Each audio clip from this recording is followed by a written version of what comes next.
Segment 4, National Pastimes. I checked the index in the Thomas Sowell Reader.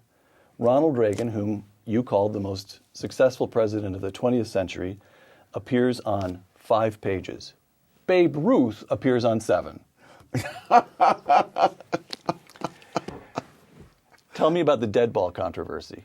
Oh my goodness! This is the argument that you see, for the first 2 decades of the 20th century, nobody hit as many as 30 home runs in a season. Those who hit not Ty Cobb, none of the people we revere as the great sluggers of that era. None. Nobody came to 20. Right. Okay. And they came to 30. 30. Sorry. All right. Of those who got as far as 20 home runs, nobody did it twice. In the entire decade. And then in the entire two decades of the 20th century. Now the 1920s come along, and there are all sorts of people hitting 40 or more home runs and doing it more than one time. And so the argument has been made, they changed the ball. The problem is that if you look at the people who were the big sluggers prior to 1920s, many of whom played during the 1920s, had big seasons during the 1920s, and none of them hit 20 home runs during the 1920s. The people who hit the 40 home runs and more were new people. They were people who either came into the league that year, like Lou Gehrig, Mel Ott, and Chuck Klein, or else they were people whose career had begun just before the 20s and reached their peak in the 20s. And what had happened was that they started using the batting style that Babe Ruth used. We have 2 video clips for you to comment on. Ty Cobb. Tell me about that swing. Oh, it's a very level swing. He's hitting line drives.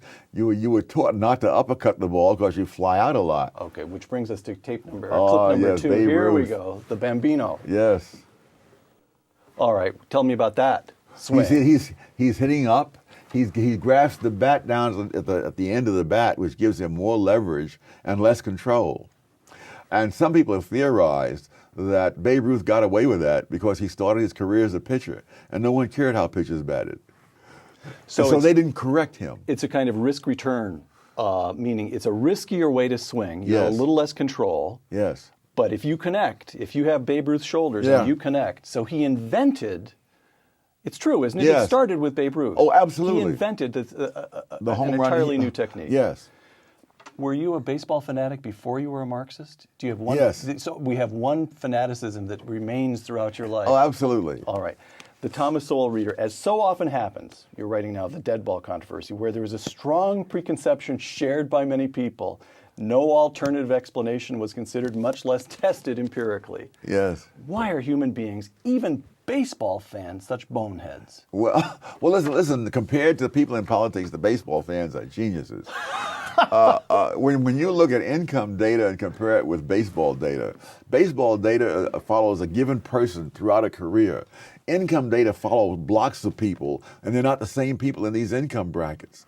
You know, so it's much more realistic. All right.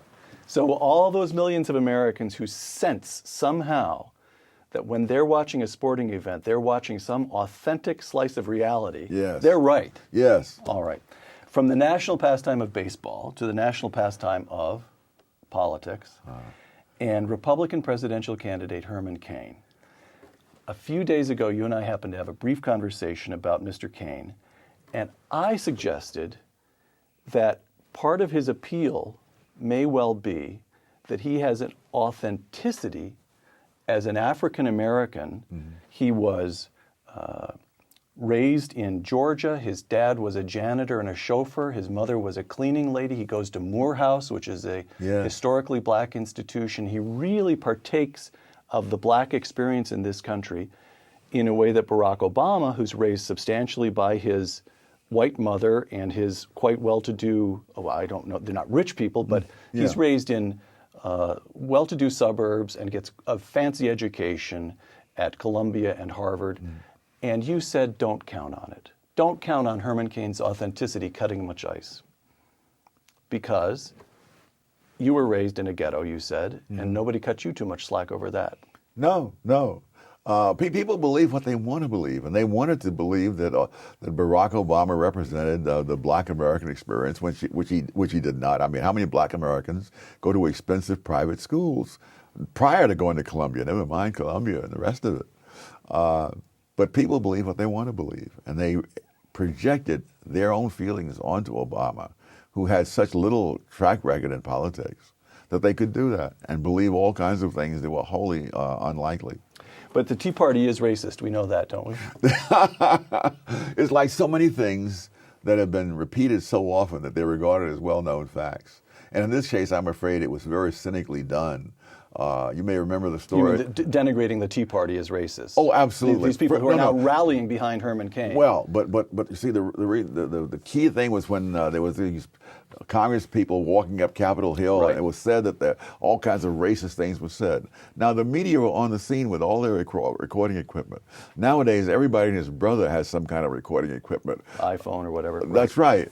Someone offered $100,000 to anybody who could bring forth one example from that episode where anything racist was said. Nobody has claimed $100,000 yet. Zero. Yes. All right.